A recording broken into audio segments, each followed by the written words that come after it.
2 तारीख को पूर्णिमा आने वाली है दोस्तों।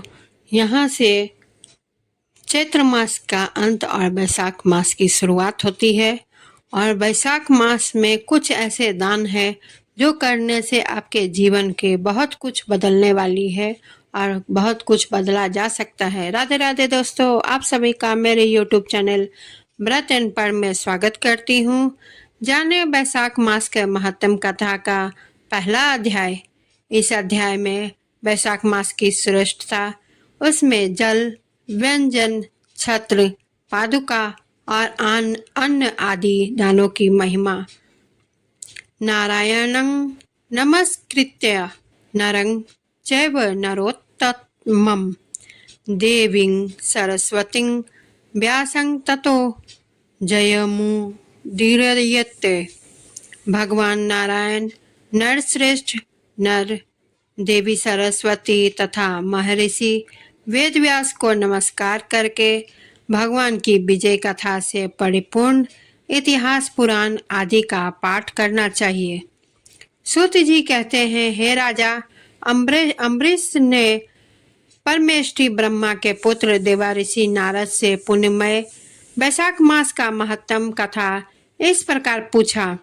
ब्राह्मण, मैंने आपसे सभी महीनों का महत्तम सुना। उस समय आपने यह कहा था कि सब महीनों में वैशाख मास श्रेष्ठ है, इसलिए यह बताने की कृपा करें कि वैशाख मास क्यों भगवान को इतना प्रिय है और उस समय कौन कौन से धर्म भगवान विष्णु के लिए प्रतिकारक रूप है। नारद जी ने कहा, वैशाख मास को ब्रह्मा जी ने सब मासों में उत्तम सिद्ध किया है। यह माता की भांति सब जीवों को सदा अविष्ट वस्तु प्रदान करने वाला है।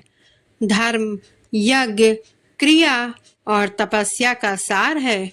संपूर्ण देवताओं द्वारा पूजित है। जैसे विद्याओं में वेद विद्या, मंत्रों में प्रणव, वृक्षों में कल्प वृक्ष, धेनुओं में कामधेनु, देवताओं में विष्णु, वर्णों में ब्राह्मण, प्रिय वस्तुओं में प्राण, नदियों में गंगा जी, तेजों में सूर्य, अस्त्रों सामंत्रों में चक्र, धातुओं में स्वर्ण, वैष्णवों में शिव तथा रत्नों में कौस्तुभ्य मणि है। उसी प्रकार धमक साधन भूत महीनों में वैशाख मास सबसे उत्तम है। संसार में इसके समान भगवान विष्णु को प्रसन्न करने वाला दूसरा कोई मास नहीं है। जो वैशाख मास में सूर्योदय से पहले स्नान करता है, उसमें भगवान से विष्णु निरंतर प्रीति करते हैं। पाप तभी तक गरजते हैं जब तक जीव वैशाख मास में प्रातःकाल जल में स्नान नहीं करता। राजन, वैशाख के महीने में सब तीर्थ आदि देवता बाहर के जल में भी सदैव स्थिर रहते हैं। भगवान विष्णु की आज्ञा से मनुष्यों का कल्याण करने के लिए सूर्योदय से लेकर 6 दंड के भीतर तक वहां मौजूद रहते हैं। वैशाख के समान कोई मास नहीं, सतयुग के समान कोई युग नहीं, वेद के समान कोई शास्त्र नहीं और गंगा जी के समान कोई तीर्थ नहीं। जल के समान दान नहीं, खेती के समान धन नहीं है और जीवन से बढ़कर कोई लाभ नहीं है। उपवास के समान कोई तप नहीं, दान से बढ़कर कोई सुख नहीं। दया के समान धर्म नहीं, धर्म के समान मित्र नहीं। सत्य के समान यश नहीं, आरोग्य के समान उन्नति नहीं। भगवान विष्णु से बढ़कर कोई रक्षक नहीं और वैशाख मास के समान संसार में कोई पवित्र मास नहीं। ऐसा विद्वान पुरुषों का मत है।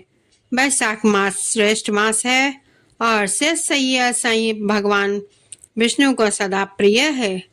सब दानों से जो पुण्य प्राप्त होता है, वह सब तीर्थों में जो फल होता है, उसी को वैशाख मास में मनुष्य केवल जल दान करके प्राप्त कर लेता है। जो जलदान में असमर्थ है, उसे ऐश्वर्य की अभिलाषा रखने वाले मनुष्य को उचित है कि वह दूसरे को प्रबोध कर दूसरे को जल दान का महत्व समझावे। यह सब दानों में बढ़कर हितकारी है। जो मनुष्य वैशाख मास में सड़कों पर यात्रियों के लिए प्याऊ लगवाता है, वह विष्णु लोक में प्रतिष्ठित होता है। नृपश्रेष्ठ प्रपादान देवताओं, पितरों तथा ऋषियों को अत्यंत प्रीति देने वाला है, जिसे प्याऊ लगाकर रास्ते के थके मादे मनुष्यों को संतुष्ट किया है। उसने ब्रह्मा, विष्णु और शिव आदि देवताओं को संतुष्ट कर लिया है। राजन, वैशाख मास में जल की इच्छा करने रखने वालों को जल, छाया चाहने वालों को छाता और पंखे की इच्छा रखने वालों को पंखा देना चाहिए। राजेंद्र, जो प्यास से पीड़ित महात्मा पुरुष के लिए शीतल जल प्रदान करता है, वह उतने ही मात्र से 10,000 राजसूय यज्ञों का फल प्राप्त होता है। धूप और परिश्रम से पीड़ित ब्राह्मण को जो पंखा जो डुलाकर हवा करता है, वह उतने ही मात्र से निष्पाप होकर भगवान का पार्षद हो जाता है। जो मार्ग से थके हुए श्रेष्ठ द्विज को वस्त्र से भी हवा करता है, वह उतने ही मुक्त हो भगवान विष्णु का सामुज्य प्राप्त कर लेता है। जो शुद्ध चित्त से ताड़ का पंखा देता है, वह सब पापों का नाश करके ब्रह्मलोक को हो जाता है। जो विष्णु प्रिय वैशाख मास में पादुका दान करता है, वह यमदूतों को तिरस्कार करके विष्णु लोक में जाता है। जो मार्ग में अनाथों को ठहरने के लिए विश्रामशाला बनवाता है, उसके पुण्य फल का वर्णन नहीं किया जा सकता। मध्याह्न में आए हुए ब्राह्मण अतिथि को यदि कोई भोजन दे तो उसके फल का अंत नहीं है। राजन, अन्नदान मनुष्यों को तत्काल तृप्त करने वाला है, इसलिए संसार में अन्नदान के समान कोई दान नहीं है। जो मनुष्य मार्ग के थके हुए ब्राह्मण के लिए आश्रय देता है, उसके पुण्य फल का वर्णन नहीं किया जा सकता है। भोपाल को अन्नदाता वह माता पिता आदि का भी विस्मरण करा देता है, इसलिए तीनों लोकों के निवासी अन्नदान की ही प्रशंसा करते हैं। माता और पिता केवल जन्म के हेतु पर जो अन्न देकर पालन करता है, मनुष्य पुरुष इस लोक में उसी को पिता कहते हैं। माहिरत नाम का एक राजा था, जो सदा कामनाओं में आसक्त और अजितेंद्रिय था। वह केवल वैशाख मास स्नान के संयोग से स्वतः वैकुंठ धाम को चला गया। वैशाख मास के देवता भगवान मधुसूदन है, अतएव वह सफल मास है। वैशाख मास में भगवान की प्रार्थना का मंत्र इस प्रकार है: मधुसूदन देवेश वैशाखे मेषगे रवो प्रातः स्नानं करिष्यामि निर्विघ्नं कुरु माधव। अतः इसका अर्थ यह है, हे मधुसूदन, हे देवेश्वर माधव, मैं मेष राशि में सूर्य के स्थित होने पर वैशाख मास में प्रातः स्नान करूंगा। आप इसे निर्विघ्न रूप पूर्ण कीजिए। तत्पश्चात वैशाखे में मेषगे भानो प्रातः स्नान प्रायण अधर्यते हं प्रदर्शयामि गृहानं मधुसूदन।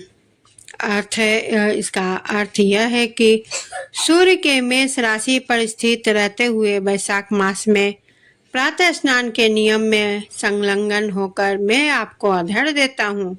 मधुसूदन, आप इसे ग्रहण कीजिए। इस प्रकार अधर्य समर्पण करके स्नान करें। फिर वस्त्रों को पहनकर संध्या तर्पण आदि सब कर्मों को पूरा करके वैशाख मास में विकसित होने वाले पुष्पों से भगवान विष्णु की पूजा करें। इसके बाद वैशाख मास के महात्म को सूचित करने वाली भगवान विष्णु की कथा सुने। ऐसा करने से कोटि जन्मों के पापों से मुक्त होकर मनुष्य मोक्ष को प्राप्त होता है। यह शरीर अपने अधीन है, जल भी अपने अधीन ही है, साथ ही अपनी जीवा भी अपने वश में है। अतः इस स्वाधीन शरीर में स्वाधीन जल में स्नान करके स्वाधीन जीवा से हरि इन दो अक्षरों का उच्चारण करें। जो वैशाख मास में तुलसीदास दल से भगवान विष्णु की पूजा करता है, वह विष्णु की सामुज्य मुक्ति को पाता है। अतः अनेक प्रकार के भक्ति मार्ग से में तथा भांति भांति के व्रतों द्वारा भगवान विष्णु सेवा तथा उनके सगुण या निर्गुण स्वरूप का अन्योन्य चित्त से ध्यान करना चाहिए। नारद जी कहते हैं, एक समय विदेह राज जनक के घर दोपहर के समय श्रुतदेव नाम से विख्यात एक श्रेष्ठ मुनि पधारे, जो वेदों के ज्ञाता थे। उन्हें देखकर राजा बड़े उल्लास के साथ उठकर खड़े हो गए और मधुपर्क आदि सामग्रियों से उनकी विधि पूर्वक पूजा करके राजा ने उसके चरणोदक को अपने मस्तक पर धारण किया। इस प्रकार स्वागत सत्कार के पश्चात जब वे आसन पर विराजमान हुए, तब विदेहराज के प्रश्न के अनुसार वैशाख मास के महात्म का वर्णन करते हुए वे इस प्रकार बोले। श्रुतदेव ने कहा, राजन, जो लोग वैशाख मास में धूप में स्नात होने वाला महात्मा पुरुष के ऊपर छाता लगाते हैं, उन्हें अनंत पुण्य की प्राप्ति होती है। इस विषय में एक प्राचीन इतिहास को उदाहरण दिया करते हैं। पहले बंग देश में हेमकांत नाम से विख्यात एक राजा थे। वे कुशकेतु के पुत्र, परम बुद्धिमान और शस्त्रधारियों में श्रेष्ठ थे। एक दिन वे शिकार खेलने में आसक्त होकर एक गहन वन में जा घुसे। वहां अनेक प्रकार के मृग और 12 आदि जंतुओं को मारकर जब वे बहुत थक गए, तब बहुत दोपहर के समय मुनियों के आश्रम पर आ गए। उस समय आश्रम पर उत्तम व्रत का पालन करने वाले सतर्ची नामक वाले ऋषि समाधि लगाए बैठे थे, जिन्हें बाहर के कार्यों का कुछ भी ज्ञान नहीं होता था। उन्हें निश्चल बैठे देख राजा को बड़ा क्रोध हुआ और उन्होंने उन महात्माओं को मार डालने का निश्चय किया। तब उन ऋषियों के 10,000 ऋषियों ने राजा को मना करते हुए कहा, ओ खोटी बुद्धि वाले नरेश, हमारे गुरु लोग इस समय समाधि में स्थित है। बाहर कहाँ क्या हो रहा है इसको ये नहीं जानते, इसलिए इन पर तुम्हें क्रोध नहीं करना चाहिए।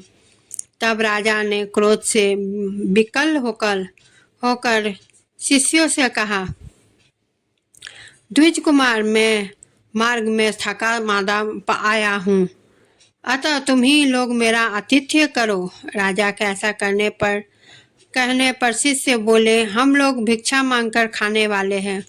गुरुजनों ने हमें किसी के आतिथ्य के लिए आज्ञा नहीं दी है। हम सर्वथा गुरु के अधीन हैं, अतः तुम्हारा आतिथ्य मैसे कर सकते हैं।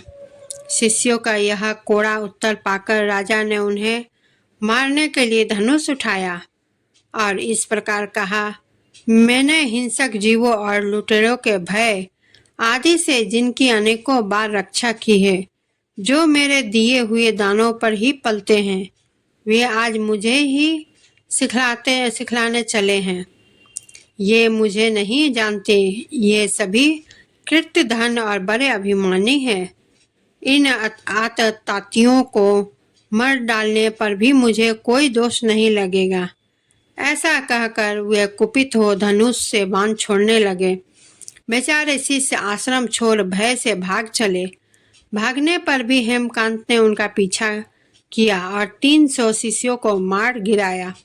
शिष्यों के भाग जाने पर आश्रम पर कुछ सामग्री थी, उसे राजा के पापात्मा सैनिकों ने लूट लिया। राजा के अनुमोदन से ही उन्होंने वहां इच्छा अनुसार भोजन किया। तत्पश्चात दिन बीतते बीतते राजा सेना के साथ अपनी पुरी में आ गए। राजा कुशकेतु ने जब अपने पुत्र का यह अन्यायपूर्ण कार्य सुना, तब उसे राज्य करने के अयोग्य जानकर उसकी निंदा करते हुए उसे देश निकाल दे दिया। पिता के त्याग देने पर हेमकांत घने जंगल में चला गया। वहां उसने बहुत वर्षों तक निवास किया। ब्रह्म हत्या उसका सदा पीछा करती रहती थी, इसीलिए वह कहीं भी स्थिरता पूर्वक नहीं रह पाता था। इस प्रकार उस दुष्ट आत्मा का 28वें वर्ष बीत गए हैं। एक दिन वैशाख मास में जब दोपहर का समय हो रहा था, तब महामुनि तीर्थ यात्रा के प्रसंग से उस वन में आए। वे धूप में अत्यंत स्नप्त और तृषा से बहुत पीड़ित थे, इसलिए किसी वृक्षहीन प्रदेश में मूर्छित होकर गिर पड़े। देवयोग से हेमकांत उधर आ निकला। उसने मुनि को प्यास से पीड़ित, मूर्छित और थका हुआ देख मादा देख उन पर बड़ी दया की। उसने पलाश के पत्तों से छत्र बनाकर उसके ऊपर आती हुई धूप का निवारण किया। वह स्वयं मुनि के मस्तक पर छाता लगाए खड़ा रहा हुआ और तुम्बी में रखा हुआ जल उनके मुंह में डाला। इस उपचार से मुनि को चेत हो आया और उन्होंने छतरी के दिए हुए पत्ते के छाते को लेकर अपनी व्याकुलता दूर की। उनकी इंद्रियों में कुछ शक्ति आई और वे धीरे धीरे किसी गांव में पहुंच गए। इस पुण्य के प्रभाव से हेमकांत की 300 ब्रह्म हत्याएं नष्ट हो गई। इस समय यमराज के दूत हेमकांत को लेने के लिए वन में आए। उन्होंने उसके प्राण लेने के लिए संग्रहणीय रोग पैदा किया। उस समय प्राण छूटने की पीड़ा से छटपटाते हुए हेमकांत ने 3 अत्यंत भयंकर यमदूतों को देखा, जिनके बाल ऊपर की ओर उठे हुए थे। उस समय अपने कर्मों को याद करके वह चुप हो गया। छत्रदान के प्रभाव से उसको विष्णु भगवान का स्मरण हुआ। उसके स्मरण करने पर महाविष्णु ने विश्वक्सेन से कहा, तुम शीघ्र यमदूतों को रोको, हेमकांत की रक्षा करो। अब यह निष्पाप और मेरा भक्त हो गया है। उसे नगर में ले जाकर इसके पिता को सौंप दो। साथ ही मेरे कहने से कुशकेतु को यह समझाओ कि तुम्हारे पुत्र ने अपराधी होने पर भी वैशाख मास में छत्र दान करके एक मुनि की रक्षा की, अतः वह पार रहित हो गया है। इस पुण्य के प्रभाव से वह मन और इंद्रियों को अपने वश में रखने वाला, दीर्घायु, शूरता और उदारता आदि गुणों से युक्त तथा तुम्हारे समान गुणवान हो गया है। इसलिए अपने महाबली पुत्र को तुम राज्य का भार संभालने के लिए नियुक्त करो। भगवान विष्णु ने तुम्हें ऐसी ही आज्ञा दी है। इस प्रकार राजा को आदेश देकर हेमकांत को उनके अधीन करके यहाँ लौट आओ। भगवान विष्णु का यह आदेश पाकर महाबली विश्वक्सेन ने हेमकांत के पास आकर यमदूतों को रोका। अपने कल्याणमय हाथों से उसके सब अंगों में स्पर्श किया। भगवत दत्त के स्पर्श से हेमकांत की सारी व्याधि क्षण भर में दूर हो गई। तदंतर विश्वक्सेन उसके साथ राजा की पुरी में गए। उन्हें देखकर राजा कुशकेतु ने आश्चर्य युक्त हो भक्ति पूर्वक मस्तक झुकाकर पृथ्वी पर साष्टांग प्रणाम किया और भगवान के पार्षद का अपने घर में प्रवेश कराया। वहां नाना प्रकार के स्त्रोतों से उनकी स्तुति तथा वैभवों से उनका पूजन किया। तत्पश्चात महाबली विश्वक्सेन ने अत्यंत प्रसन्न होकर राजा को हेमकांत के विषय में भगवान विष्णु ने जो संदेश दिया था वह सब का सुनाया। उसे सुनकर कुशकेतु ने पुत्र को राज्य पर बिठा दिया और स्वयं विश्वक्सेन की आज्ञा लेकर पत्नी सहित वन को प्रस्थान किया। तदंतर महामना विश्वक्सेन हेमकांत से पूछकर और उसकी प्रशंसा करके श्वेतद्वीप में भगवान विष्णु के समीप चले गए। तब से राजा हेमकांत वैशाख मास में बताए हुए भगवान की प्रसन्नता को बढ़ाने वाले शुभ धर्मों का प्रति वर्ष पालन करने लगे। वे ब्राह्मण भक्त, धर्मनिष्ठ, शांत, जितेंद्रिय, सब प्राणियों के प्रति दयालु और संपूर्ण यज्ञों की दीक्षा में स्थित रहकर सब प्रकार की संपदाओं से संपन्न हो गए। उन्होंने पुत्र पौत्र आदि के साथ समस्त भोगों का उपभोग करके भगवान विष्णु का लोक प्राप्त किया। वैशाख मास सुख से साध्य अतिशय पुण्य प्रदान करने वाला है। पाप रूपी ईंधन को अग्नि की भांति जलाने वाला, परम सुलभ तथा धर्म, अर्थ, काम, मोक्ष चारों पुरुषार्थों को देने वाला है। तो दोस्तों, आप सभी को मेरी यह वीडियो कैसी लगी कमेंट जरूर करें और वीडियो को लाइक शेयर करें, चैनल को सब्सक्राइब करें, नोटिफिकेशन बेल को क्लिक करना ना भूलें, क्योंकि कोई भी नई वीडियो का नोटिफिकेशन सबसे पहले आप तक पहुंचे, इसलिए नोटिफिकेशन बेल क्लिक करें। और इसी के साथ मैं विदा लेती हूं, फिर दूसरे का अध्याय के साथ उपस्थित होंगी।